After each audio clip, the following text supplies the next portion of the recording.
again for coming to us here at the OWTU this morning to cover an important statement which has to do directly with the investigating committee that is set up by Minister Stuart Young, Minister of Energy. And of course, once again, a very good and pleasant Friday morning to all.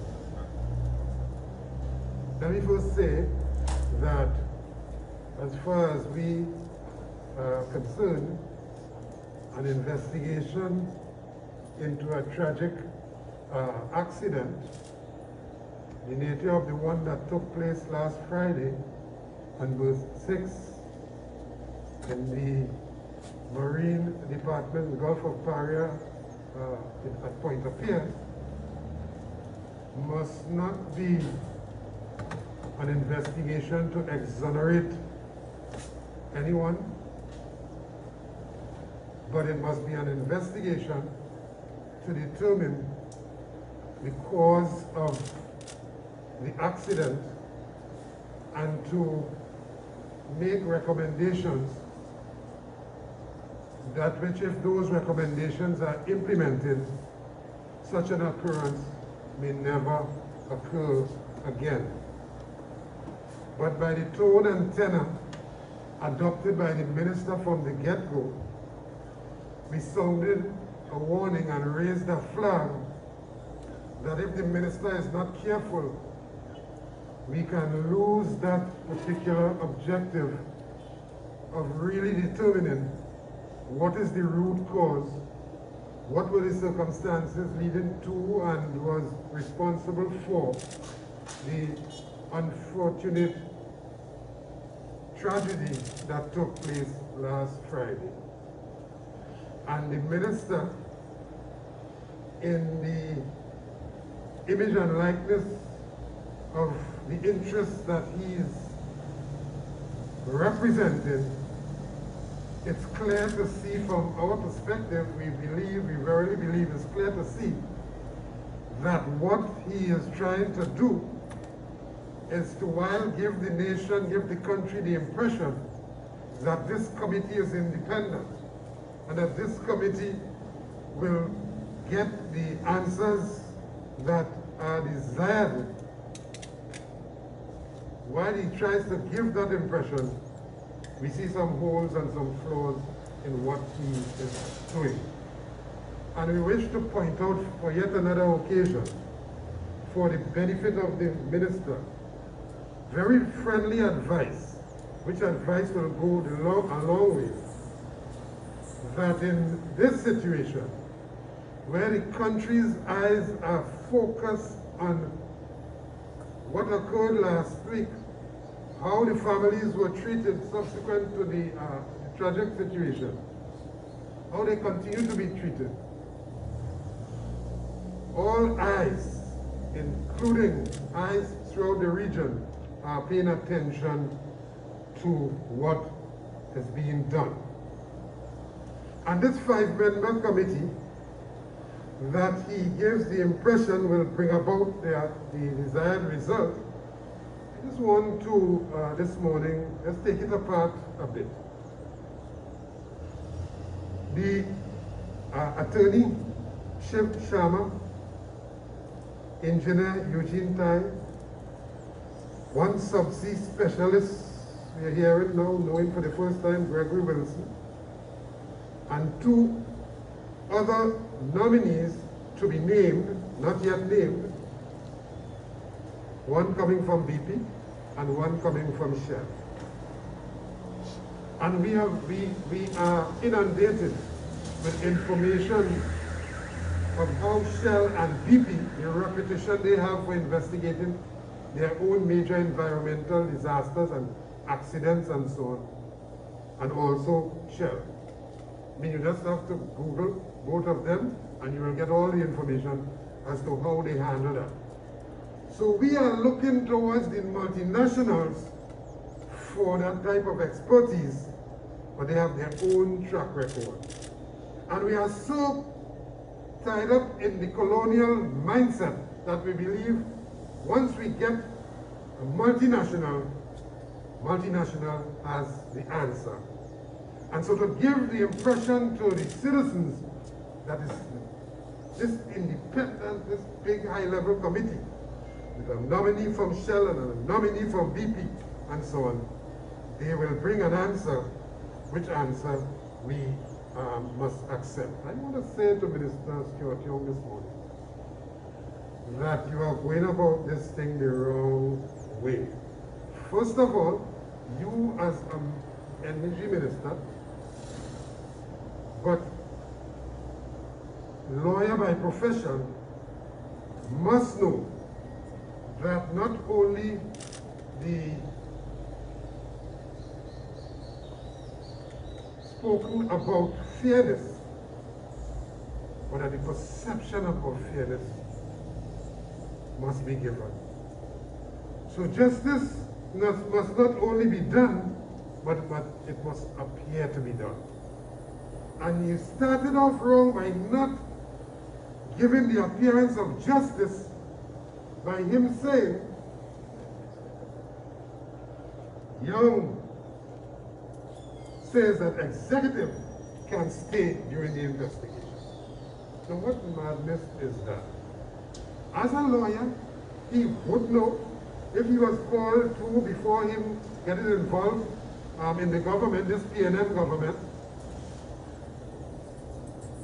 We are certain that his position would have been that not to taint the investigation or to taint the perception of the investigation, that those who are responsible, the top executives of Paria, would have had to be removed. And so today I want to start by reminding all of our call from inception. We are not saying that they are guilty. We are not saying that they are innocent. All we are saying is that to not impede the progress of the investigation while that investigation is being conducted, because they have very high and powerful influence that would permeate throughout the company and certainly would permeate throughout the investigation. Having that investigation go one way or another, they are responsible for the provision of information. Having them on the job while that happens will not only taint, but it will give the perception of tainting the investigation. And for the minister to come out and say boldly that his interest is to protect, by what he said, he gives the impression that it is his objective to protect them and to give the perception that they were correct and continue to correct by keeping them on the job. We think that that is wrong. And we call for the minister to inject some fairness into the approach of this investigation. If you have a bad start, you will, in this investigation, you will have a bad ending in the investigation. And therefore, why are we calling for a top-level executive or a top-level a chairman or a general manager, operations manager? Why are we calling for those persons at that high level to be removed? Operation maintenance manager, general manager, and chairman. Why? It is simply because the management systems, the policies and procedures, the policy makers, the contractor is not a policy maker. The contractor or the workers or the divers, they are not policy makers. They are not implementers of the policy. They are not responsible for monitoring and ensuring that all of those management systems, management of change, all of those systems are in place and implemented at all times. They are given a contract to go forward. The custodian of all of the documents and so on, all of those policies, not the contractor, it is Paria's top official. And the one sitting at the top who has the ultimate responsibility for all of those systems and policies and procedures, and to ensure that all lower level and all members of the establishment implement those policies, it is the chairman, and it is the general manager, and of course the operations manager. All of those persons. And all of those persons carry very serious and high-level responsibility. And if it is during the investigation, it is determined or it begins to look or point in a direction that their management system failed, their policies failed, or they had no policies at all, there are people responsible for that, and we are saying clearly, have them step aside, do the honorable thing and step aside for the time, for the duration of this investigation. And that they can be sent on some administrative leave of some sort, but to give the impression to the population that justice is not only being done, but it appears to be done. Fairness. But that's one thing. The other thing is that it is international norm, investigative, international accident investigation and so on. It is a norm that you ask these people at that level to step aside. Now we're talking about 4 fatalities here. Almost 5, but we're talking about 4. And if these people from BP, yet to be named, and he talks about that since days now, and earlier in the week, and he's still yet to name them. That's how serious they are. And Shell, yet to be named. That's how serious they are. The PNM government, Minister of Energy. Minister of Energy, talking about a committee to be set up.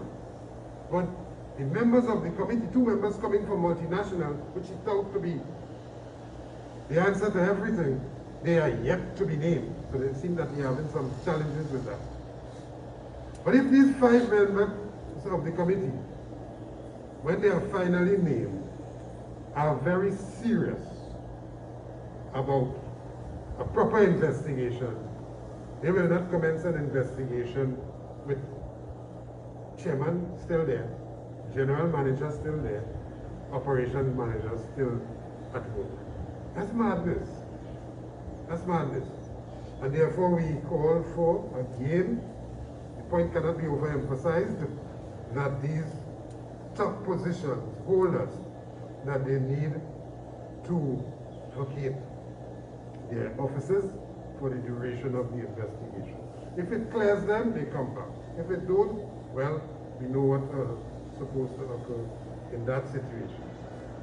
Because you see, with management systems and policies and procedures, if they are not in place, or even if you can identify them,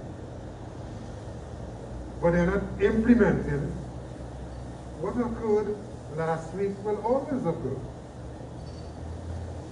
And so long before last week Friday, that event that occurred last week Friday, that accident, that major tragic accident, long before that, that day, that fateful day, the fate of those 4 workers was sealed. It's bound to happen. And it's bound to happen even if somebody else was there. And why was their fate sealed? It was simply sealed because of the management system, failure of their management system and their policies and procedures and their failure to implement.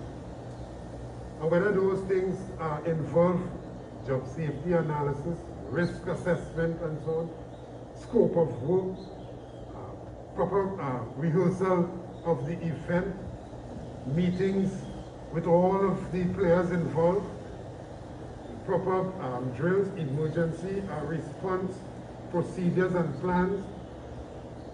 What if something goes wrong? and the assumption in jobs of that critical and dangerous nature that something can always go wrong, and that if those things occur, what is the immediate response or reaction of those? What level of monitoring and supervision takes place or has taken place? Did the company have oversight, on-site oversight of the job on supervision to ensure that all of its procedures, the company procedures, as Paria's procedures, if they had any, were followed to the letter? All of those things. And if Paria, through their own involvement, is found to be wanting, of course they will be covered. Of course they will guide that investigation in a particular way, because you're talking about people who are in the system being investigated by people who are coming from an external. And let's ask the question, what steps were taken immediately following this incident to preserve the site? What steps were taken to preserve all of the documentation and so on? All of their policies. To have it properly well investigated to determine, one, if they have the correct policies, two, what level of monitoring, what level of policing to ensure that those policies are put in place, what level of maintenance of their facilities. Where are those documents now as we speak?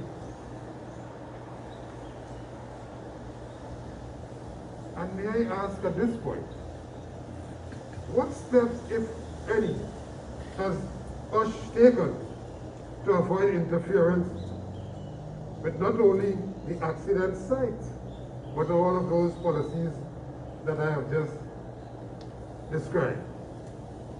What steps have they taken so far? I just want to quote from, there are many, but I just want to quote from one of the sections, section 47.1. That's, I'm now reading from the Occupational Safety and Health Act. So our OWTU Act 47.1. Where a person is killed or sustained critical injury at an industrial establishment, no person shall, and to go to the appropriate part of this section, no person shall interfere with, disturb, destroy, alter, or carry away any wreckage, articles, or things at the scene or connected with the occurrence until permission so too has been given by an inspector. So let's ask the question this morning. Has there been permission given to interfere with, carry away documents pertaining to the company's preparedness to undergo such activity? And I'm not now going to cast any aspersion, although we know we have concrete information, but we leave that for the investigation. Our point this morning is that those who create the policies, those who are responsible for implementing the policies, and to monitor and to police those policies, which has to do with their management systems and so on, those persons are at very high level. And if we are to determine if they are culpable, if they are negligent in their responsibility to implement those policies, which at the end of the day will save lives, if they are negligent, it is obvious what they will do if they have an opportunity to do it during an investigation.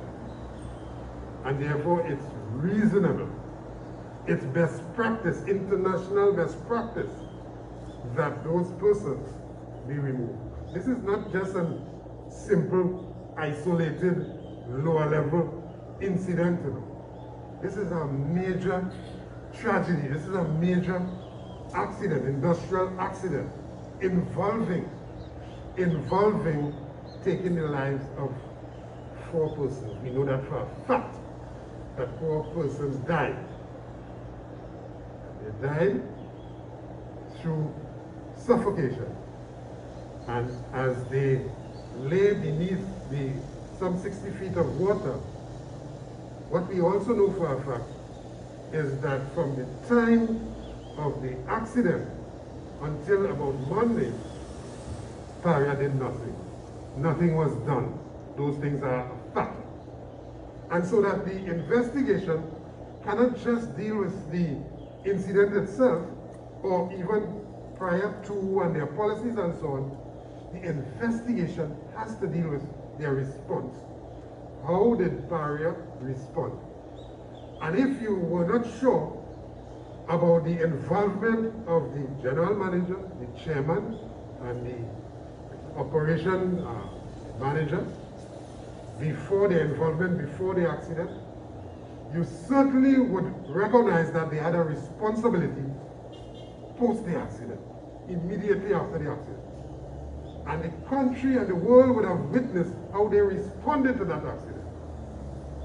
So you want to ensure that you get to the root cause and that you put policies and measures in place going forward for it not to happen. But if God forbid something happened, the response will not be like the woeful one that came from Paria in the future. And therefore, we know for certain that a lot was to be desired coming from these persons, how they handled the scene, how they prevented saving of lives, the rescuing operation from continuing, how because of their lack of knowledge of what obtains in a risky rescue operation, they prevented evil volunteers from rescuing.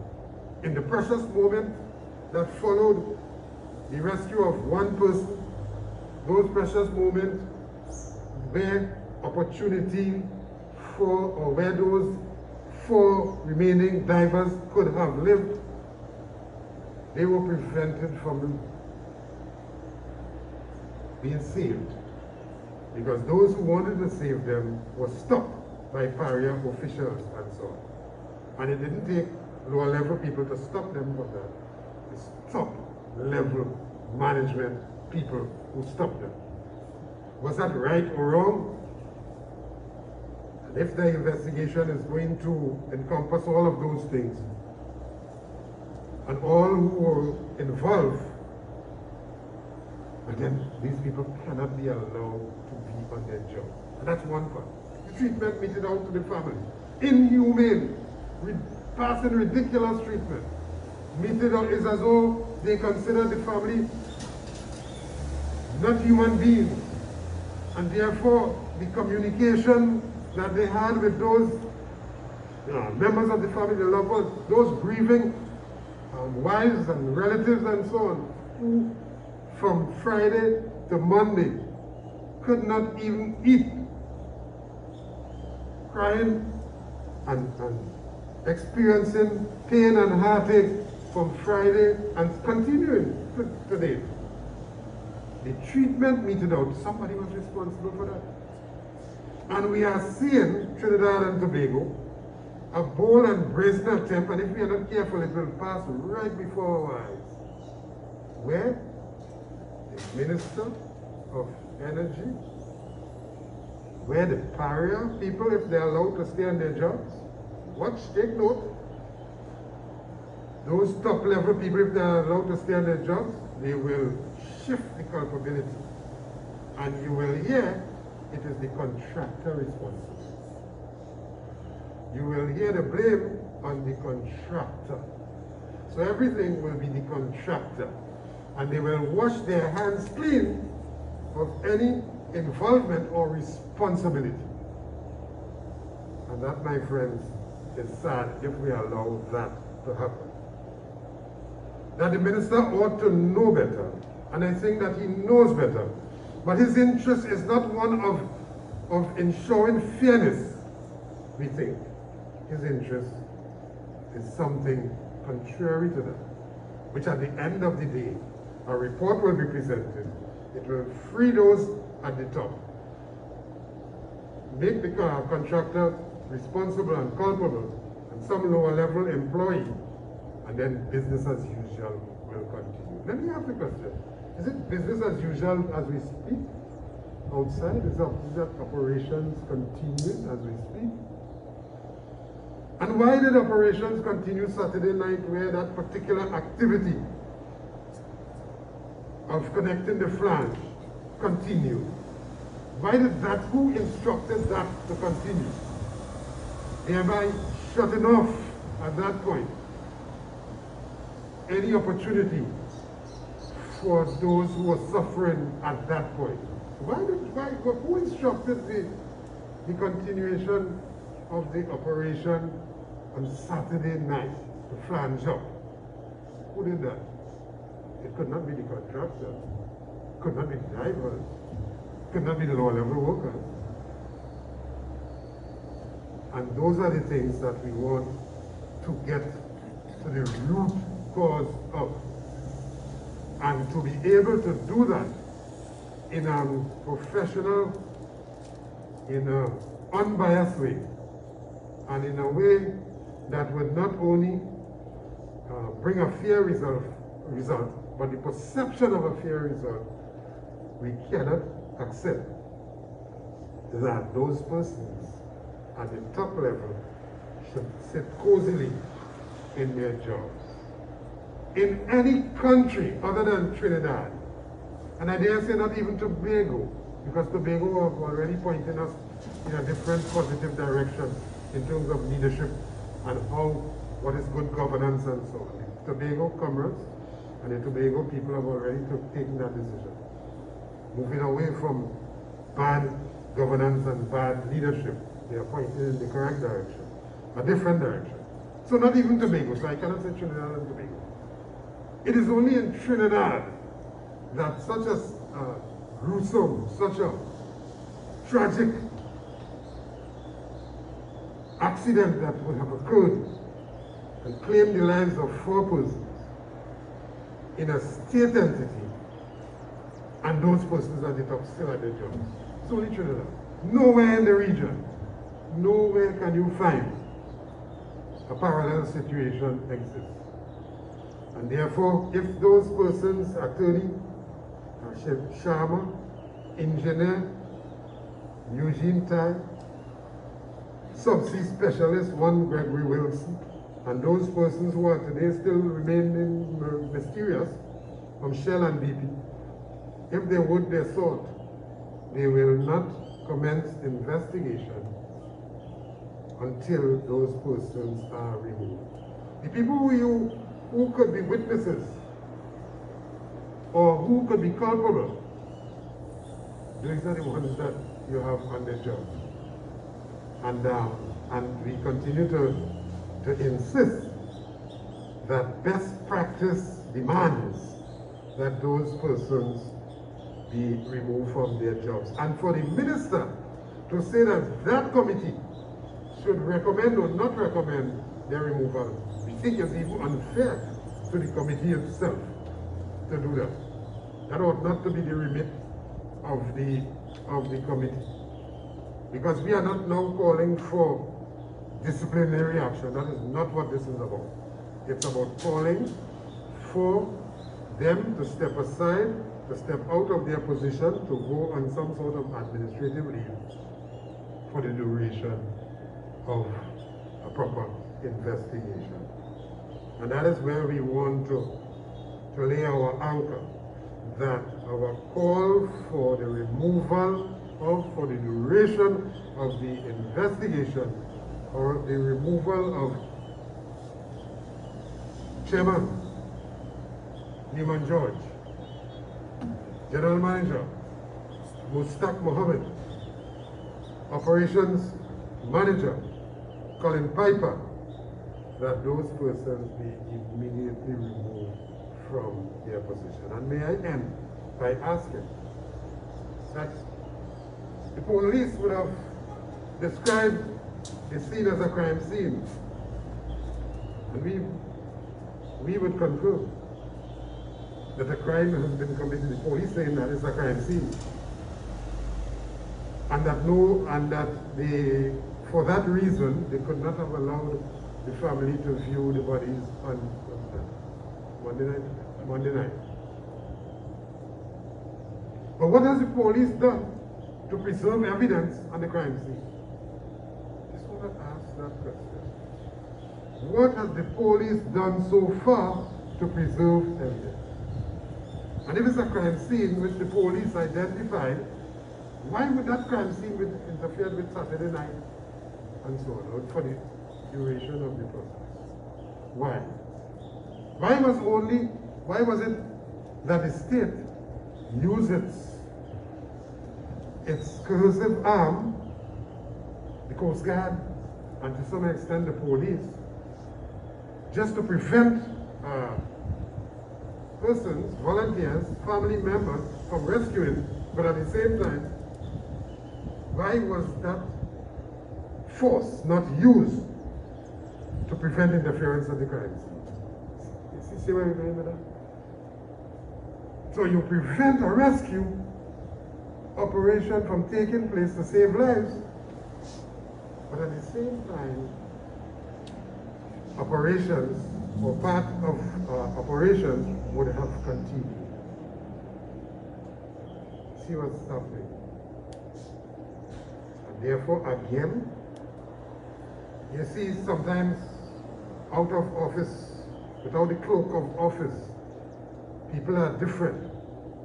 Minister Young in the chamber representing workers in the chamber, Chancery Chambers, prior to his appointment as minister, representing workers, would have said that this committee is unbalanced because here you have the multinationals is going to be represented on the committee.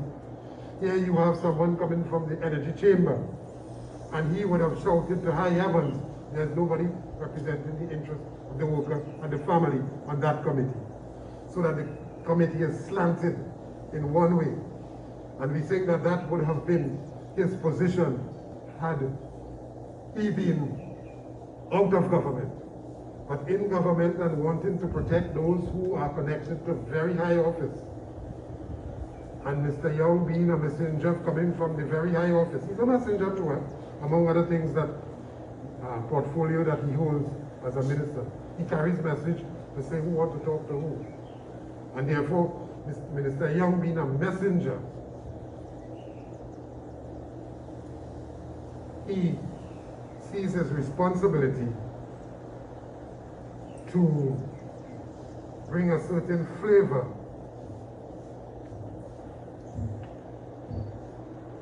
to what he considers to be transparency. But we differ with what Minister Young considers to be transparency and a proper investigation. We differ radically. And therefore we come back to and end with the position that he was wrong. Minister, you are wrong to make the bold statement that top executives and will stay on their jobs during the investigation. That is a wrong, that position is wrong. And that it gives the impression, Minister Young, by you saying that, it gives the impression that they are being protected. And that they're being protected and allowed to remain on the job will give the impression to the population that any recommendation or any report coming from a committee which committee would have performed its task while those people are on the job will not be fair, will not be true, and it will not get to the root cause. And it will only exonerate them. And that will continue to infuriate citizens of this country, which right now, the majority of persons that we interact with, and the numbers are increasing, calling for the removal. We are not calling for them to take disciplinary action at this point. All we are calling for is for them to step aside and for a proper and transparent investigation to occur.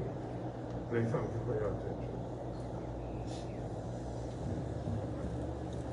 Yeah? It's good? Huh? Great.